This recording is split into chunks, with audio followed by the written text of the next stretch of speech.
नमस्कार दोस्तों। And I am sure कि आपने अडानी हिडनबर्ग मामले के बारे में जरूर सुना होगा, जिसके रिगार्डिंग राहुल गांधी को अपनी लोकसभा की मेंबरशिप को त्यागना पड़ सकता है। ऐसी न्यूज निकल के सामने आई है।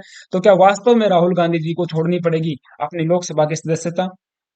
पीछे अगर हम बात करते हैं तो ऐसा कौन सा मामला हुआ है जिसके दौरान लोकसभा के मेंबर या फिर राज्यसभा के मेंबर को अपनी मेंबरशिप को त्यागना पड़ा है? क्या वास्तव में ही इनको अपनी लोकसभा की सदस्यता को त्यागना पड़ेगा?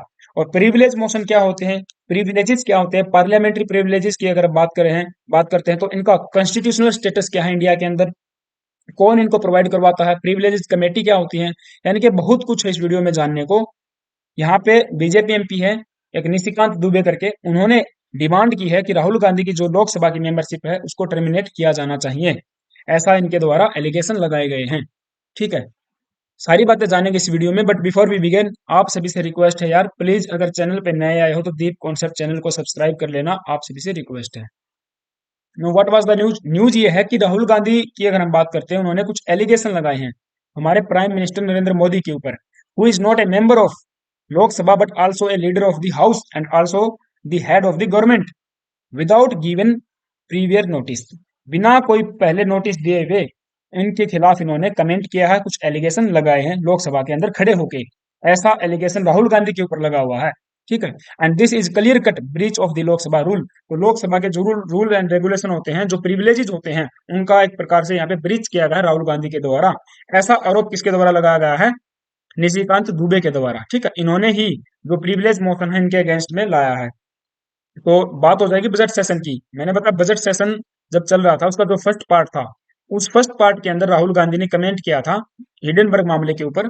ठीक है, और बिना बिना किसी प्रीवियर नोटिस के। तो बीजेपी एमपी ने 7 फरवरी को क्या किया, इनके अगेंस्ट में एक प्रिविलेज मोशन जो कि कमेटी के सामने मूव कर दिया। और ये जो प्रिविलेज मोशन है ये कहाँ पे जाता है?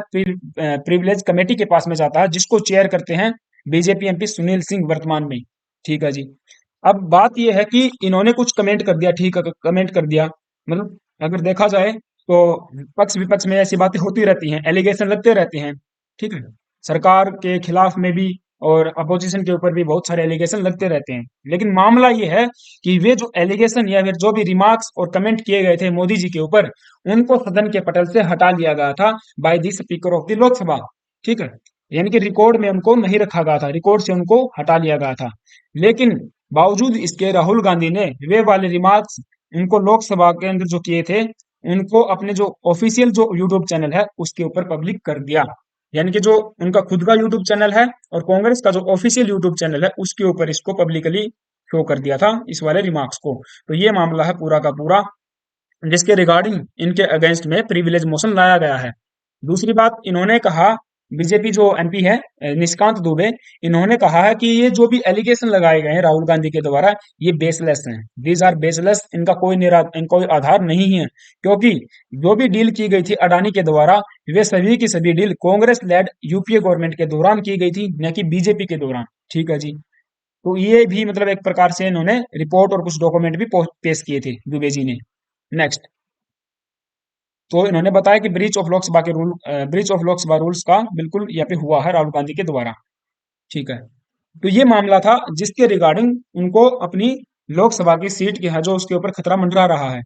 क्योंकि अगर आप पीछे देखोगे ना, तो 1976 की बात हो जाएगी और 1978 के अंदर, ठीक है, 1978 के अंदर ऐसा मामला हुआ है कि जब किसी मेंबर को अपनी लोकसभा की जो सदस्यता है उसको त्यागना पड़ा था। 1976 के अंदर जो सुब्रमण्यम स्वामी जी हैं, उनको राज्यसभा की सीट से टर्मिनेट कर दिया गया था 1976 में। और 1998 के अंदर इंदिरा गांधी, 1978 में, सॉरी, हाँ, यस, 1978 के अंदर इंदिरा गांधी जी को भी लोकसभा की सीट से एक्सपेल्ड होना पड़ा था। तो ये दो मामले इस प्रकार के हैं। तो इस बार भी ऐसा मतलब होगा या नहीं होगा वो तो देखने वाली बात है, कमेटी डिसाइड करेगी, पार्लियामेंट डिसाइड करेगी। ठीक है, अब हम बात करते हैं कुछ एग्जाम पॉइंट ऑफ व्यू से कि पार्लियामेंट्री प्रिविलेजेस क्या होते हैं, उनका कॉन्स्टिट्यूशनल स्टेटस क्या है। तो आर्टिकल 105 है हमारे पास और आर्टिकल 194 जो बात करता है पार्लियामेंट्री प्रिविलेजेस की। 105 बात करता है पार्लियामेंट के बारे में, यानी कि जो हमारी लोकसभा और राज्यसभा उसके बारे में। और 194 बात करता है स्टेट असेंबलीज के बारे में, जो भी स्टेट असेंबलीज है हमारी उनके बारे में बात करेगा 194। ठीक है, तो यहाँ पर हमको क्या मिले हैं, कुछ स्पेशल प्रिविलेज मिले हैं, कुछ विशेषाधिकार मिले हुए हैं, ताकि members can perform their duties without any obstruction and destruction. ये वाली बात है। तो ये कुछ स्पेशल राइट्स होते हैं गाइज, जो कि इम्यूनिटी प्रोवाइड करवाते हैं, कुछ एग्जाम्शन प्रोवाइड करवाते हैं, and they can enjoy by the members of the parliament and the state assembly and its committees and there members. तो जो कमेटीज होती है हमारी, लोकसभा की बात करो आप, या राज्यसभा की बात करो, या फिर स्टेट असेंबलीज की बात करो, वहां पर भी कुछ कमेटीज बनाई जाती हैं, कमेटीज के कुछ मेंबर होते हैं, या फिर पार्लियामेंट या फिर स्टेट लेजिस्लेटिव असेंबलीज के मेंबर होते हैं, उनके द्वारा ये वाले विशेषाधिकारों को एंजॉय किया जाता है। बट याद रखना, ये वाले जो विशेषाधिकार हैं do not extend to the president. President के ऊपर ये लागू नहीं होते हैं, despite he is integral part of the parliament. ठीक। तो अगर हम बात करते हैं राष्ट्रपति के बारे में, तो प्रेसिडेंट के लिए आर्टिकल 361 हो जाएगा, जो कि बात करता है विशेषाधिकारों के बारे में। ठीक है। Article 361 provides the special privileges to the president of India. Now without these privileges क्या होगा? अब अगर ये मान के चलिए प्रिविलेज हमारे पास न हो, कोई कॉन्स्टिट्यूशनल स्टेटस नहीं होता है इनका, तो कुछ मतलब क्या होता होता ये कि हाउस जो है हमारा can not maintain their authority, dignity and honours. अच्छी बात है जी। And house can not protect its member from the from any obstacle in the discharge their responsibilities. अब देखो, हम आगे बात करेंगे कि कौन कौन सी इम्यूनिटीज प्रोवाइड की जाती हैं, जैसे अरेस्ट हो गया, डिटेन डिटेन जो प्रिवेंशन डिटेंशन एक्ट है उससे भी इनको एग्जाम्शन मिलता है, और भी बहुत सारे एग्जाम्शन मिलते हैं। अगर वे वाले अधिकार इनको न मिले होते, तो ये जो अपनी ड्यूटीज और रिस्पॉन्सिबिलिटीज होती हैं उनको स्मूथली एंड इफिशिएंटली परफॉर्म नहीं कर पाते, ऐसा बताया जाता है। ठीक है। Now the Indian constitution has also extended these privileges to the person who are authorized to speak and take part in the parliamentary procedure and any of its committees. अब देखो, कुछ मेंबर ऐसे होते हैं जो कि लोकसभा या राज्यसभा या फिर किसी भी लेजिस्लेटिव असेंबली के पार्ट नहीं होते हैं, बावजूद उसके उनको भी ये वाले प्रिविलेजेस प्रोवाइड किए जाते हैं, जैसे कि attorney general of India and union union ministers. ठीक है। इनको कुछ अलग से एक मतलब इनको ये प्रिविलेजेस प्रोवाइड किए गए हैं। नाउ हम बात करते हैं ओरिजिन ऑफ द प्रिविलेजेस की। इंडिया के अंदर इनका ओरिजिन कब से हुआ है, कैसे हुआ है? तो सबसे पहले जो 1883 का जो चार्टर एक्ट आया था, उसमें इनकी बात की गई थी पार्लियामेंट्री प्रिविलेजेस की। उसके तहत हुआ क्या था, जो गवर्नर जनरल का काउंसिल थी उसमें 3 मेंबर से बढ़ाकर 4 मेंबर कर दिए गए थे, और इस 4 मेंबर की जो ये काउंसिल बनाई गई थी, इसी में सबसे पहले प्रिविलेजेस की बात की गई थी। इनको मतलब स्पेशल अधिकार दिए गए थे, ठीक, गवर्नर जनरल की काउंसिल को। और इसी के दौरान फिर हुआ क्या था कि एक नई लेजिस्लेटिव मशीनरी का उदय हुआ था, जो आगे चलकर full fledged law making body के रूप में कार्यरत हुई। ठीक है। नाउ ऑफिशियल जो एवर्जन था to the legislature privileges was diluted after the indirect election to the legislature by was provided by the Indian council act 1909। जो इंडियन काउंसिल एक्ट था 1909, उसके तहत क्या हुआ था, एक इनडायरेक्ट इलेक्शन हुआ था, किसका? लेजिस्लेचर का। जो दिल्ली के अंदर थी हमारी लेजिस्लेचर, जो बाद में चलकर पार्लियामेंट बनी थी, उसका इनडायरेक्ट इलेक्शन हुआ था, और उसके मेंबर्स को भी फिर यहाँ पे कुछ प्रिविलेज प्रोवाइड करवाए गए थे। और सबसे मेन बात आती है गवर्नमेंट ऑफ इंडिया एक्ट 1935 के अंदर, जहां पे हमको सबसे पहले देखने को मिलता है freedom of speech to the legislature. तो ये इस प्रकार से ओरिजिन होता है। और वर्तमान में अगर हम बात करते हैं, तो हमारे कॉन्स्टिट्यूशन में बिल्कुल स्पेसिफाइड इनको किया गया है, और कुछ रूल एंड रेगुलेशन भी हैं हाउस के।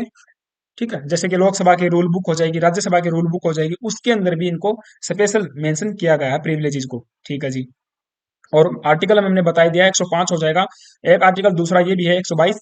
ये दोनों बात करते हैं पार्लियामेंट के बारे में। और आर्टिकल 194 और 212 आर्टिकल बात करता है स्टेट असेंबलीज के बारे में। ठीक है। 105 के 1 पार्ट जो है वो क्या कहता है, it provides freedom of the speech to the in the parliament.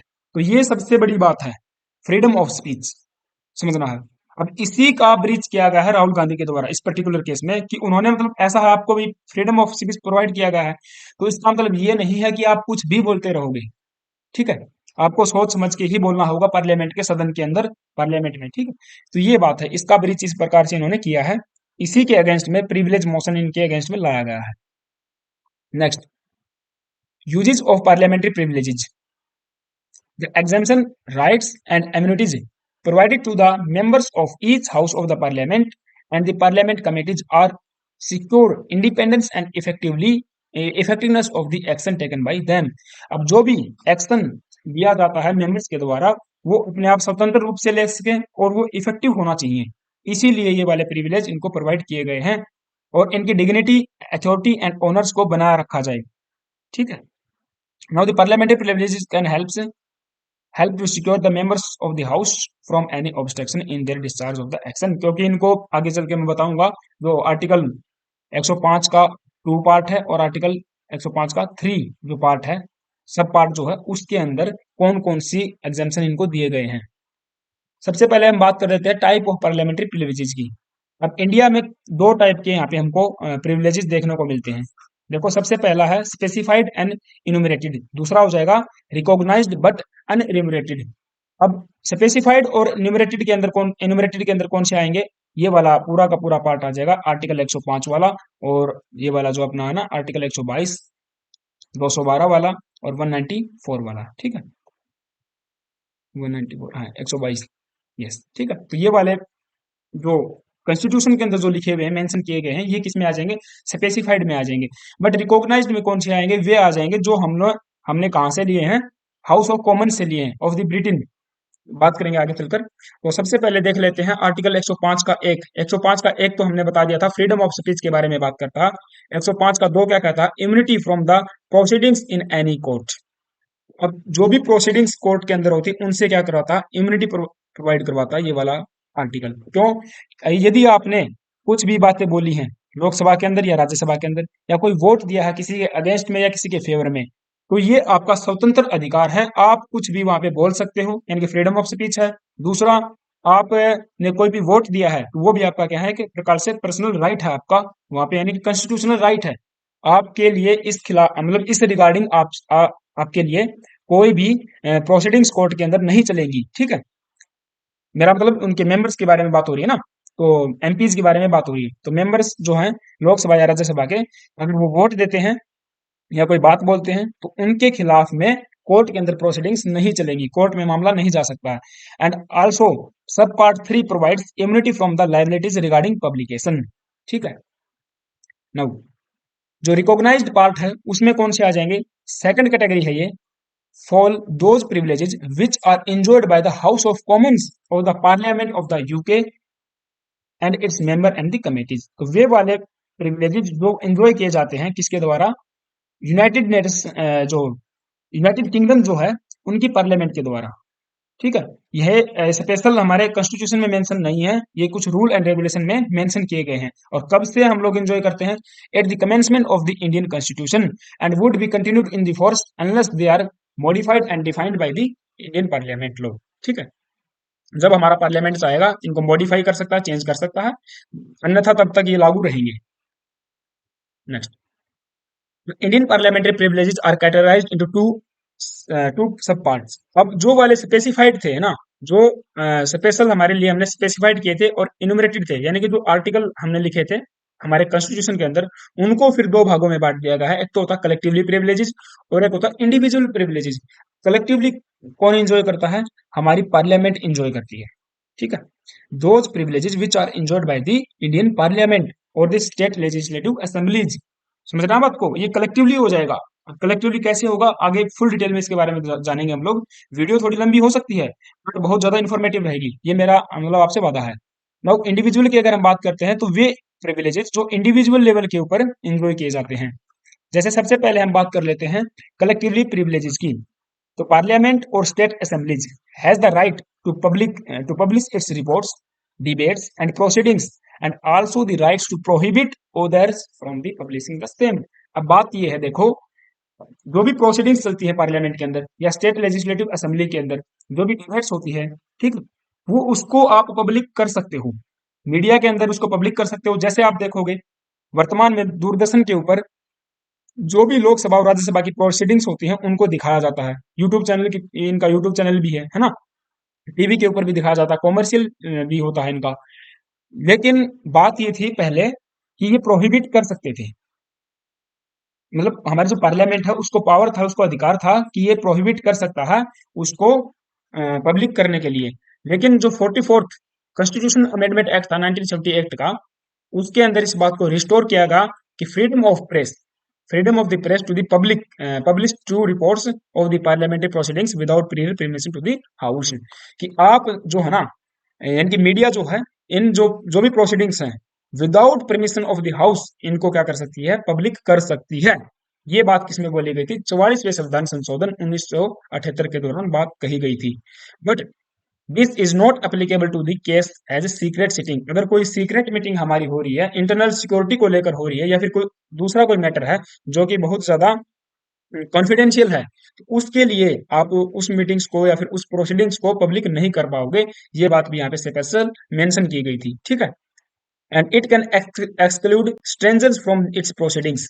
अब पार्लियामेंट को ये अधिकार है कि कोई भी स्ट्रेंजर व्यक्ति है तो उसको मतलब प्रोसीडिंग से बाहर निकाला जा सकता है। And hold secret sittings to discuss some important matters. और सीक्रेट मीटिंग्स भी यहाँ पर बुलाई जा सकती हैं। ये अधिकार किसको? हमारी पार्लियामेंट को अधिकार है, ठीक है। दूसरी बात, it can make rules and regulate to regulate its procedure. बिल्कुल सही बात है, क्योंकि पार्लियामेंट खुद के रूल एंड रेगुलेशन बना सकती है ताकि जो भी कंडक्ट ऑफ बिजनेस है उसको स्मूथली, इफेक्टिवली परफॉर्मेंस में लाया जा सके, ठीक है। Now it can punish members as well as outsiders from breach of its privileges.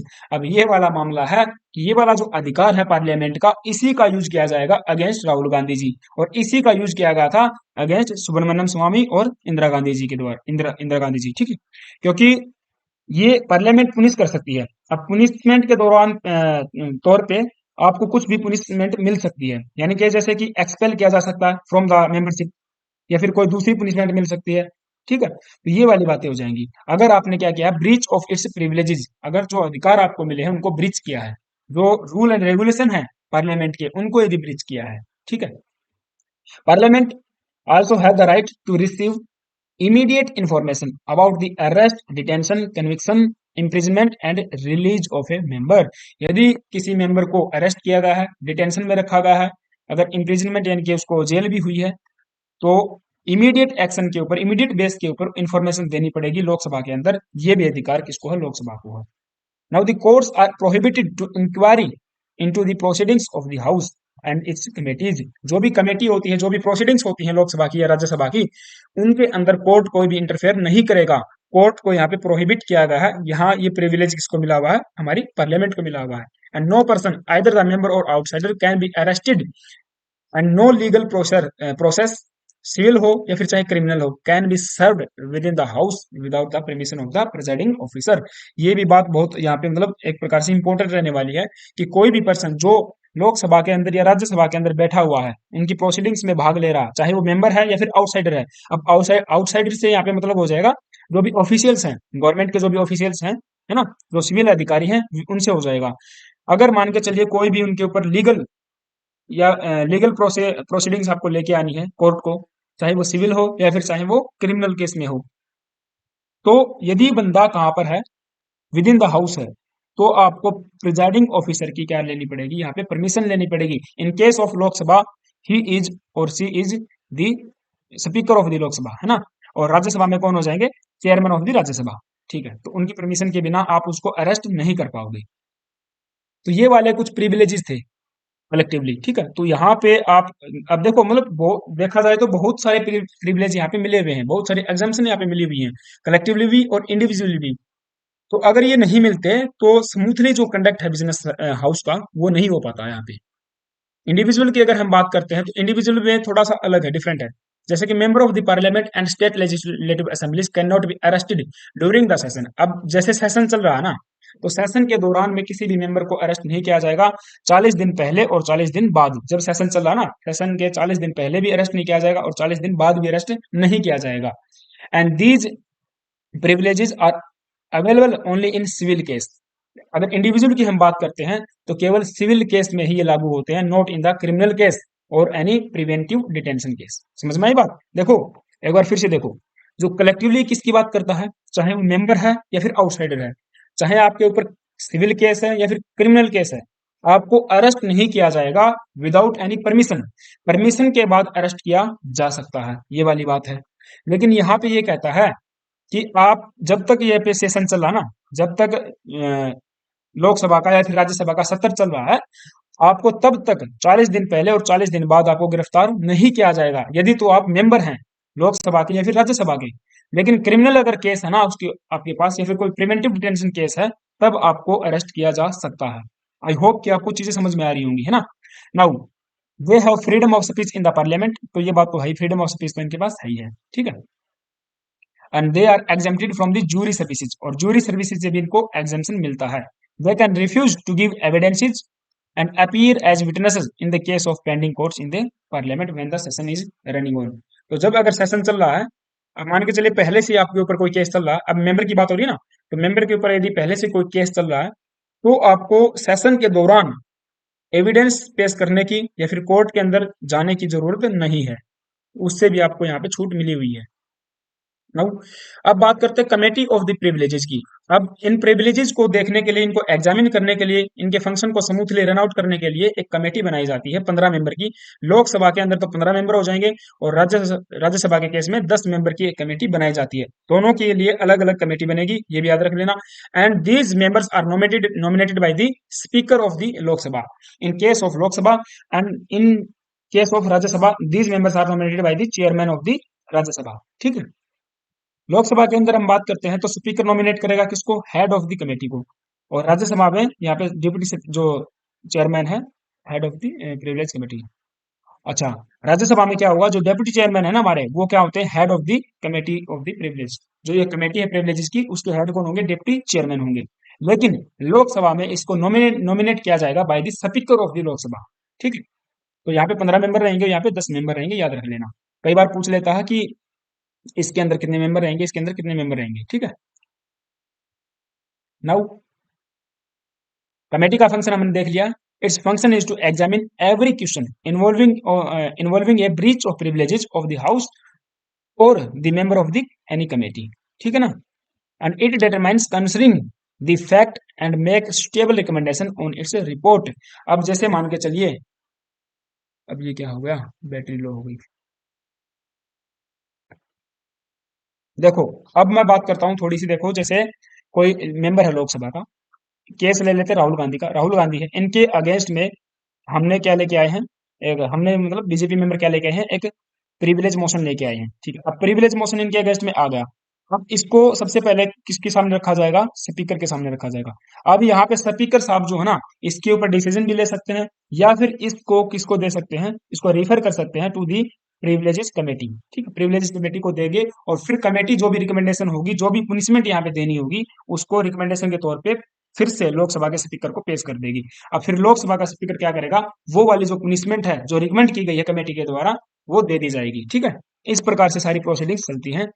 Now privilege motion की अगर हम बात करें on breach of these privileges, देखो अगर हमने बताया ये वाले जो राइट्स हैं उनको मिले हुए हैं, अगर उनका कहीं पर भी ब्रीच होता है, तो इनके अगेंस्ट में क्या लाया जाएगा, एक नोटिस लाया जाएगा, या फिर उसको हम बोलते हैं प्रिविलेज मोशन। और ये वाला जो प्रिविलेज मोशन है, कोई भी मेंबर यहाँ पे लेके आ सकता है। जो भी मतलब अगर लोकसभा की बात करेंगे तो लोकसभा में आएगा, राज्यसभा की बात करेंगे तो राज्यसभा में आएगा, ठीक है। तो कोई भी मेंबर इसको किसी भी मेंबर के खिलाफ लेके आ सकता है, when he or she think is guilty of the breach of the privileges. Next, rules concerning the privileges motion. अब कुछ रूल्स यहाँ पे हैं, जैसे कि रूल नंबर 222 है in chapter 20 of the Lok Sabha. Rule number 181, sorry 187 हो जाएगा चैप्टर नंबर, ठीक है। ना रोल ऑफ द स्पीकर हमने देख लिया था, चेयरमैन का रोल भी हमने देख लिया था। जो स्पीकर है लोकसभा के और राज्यसभा के जो चेयरमैन है, ये फर्स्ट यहाँ पे फर्स्ट लेवल पे सिक्योरिटी करेंगे, फर्स्ट लेवल पे जांच करेंगे। अगर उनको लगा तो ये यहाँ पे डिस्पोज, मतलब इनको लगा कि इस मैटर को कमेटी को सौंपना है तो कमेटी को सौंप देंगे, वरना अपने लेवल के ऊपर भी ये अपना फैसला सुना सकते हैं, ठीक है। नेक्स्ट, तो ये सारा मामला था। आई होप कि आपको चीजें समझ में आई होंगी, किस प्रकार से प्रिविलेज मोशन लाया जाता है, कौन लेके आ सकता है, ठीक है। अब राहुल गांधी के केस में अगर हम बात करते हैं, तो प्रिविलेज मोशन किसको सौंपा गया है, कमेटी को सौंपा गया है। अब देखते हैं आगे चलकर कमेटी क्या फैसला देती है, क्या इनकी जो लोकसभा की मेंबरशिप है उसको टर्मिनेट किया जाएगा या फिर नहीं किया जाएगा, वो देखने वाली बात है। तो इसी के रिगार्डिंग एक क्वेश्चन आप सभी के लिए है। क्वेश्चन ये कहता है कि जो 42nd कॉन्स्टिट्यूशनल अमेंडमेंट एक्ट है, ये रिस्टोर करता है press to reports of parliamentary proceedings without permission to the house. Number 2 statement कहती है, member of the parliament can not be arrested during the session, this privilege available only in the civil case, and there is a joint parliament committee of privileges consisting of 15 member from the Lok Sabha and 10 member from the Rajya Sabha. तो यहाँ पे आपकी यहाँ पे statement है, comment box में you guys let me know the right answer. ठीक है, जो भी राइट आंसर देगा उसको मैं हार्ट दे दूंगा। तो थैंक यू गाइज, ये था लेक्चर मेरी तरफ से। आई होप कि आपको चीजें समझ में आई होंगी। तो अगर जाते जाते आपसे फिर से रिक्वेस्ट है, डीप कॉन्सेप्ट चैनल पर अगर नए आए हो तो प्लीज यार चैनल को सब्सक्राइब कर लेना। It is humble request to you. ठीक है, thank you guys, have a nice day, stay tuned and stay with us.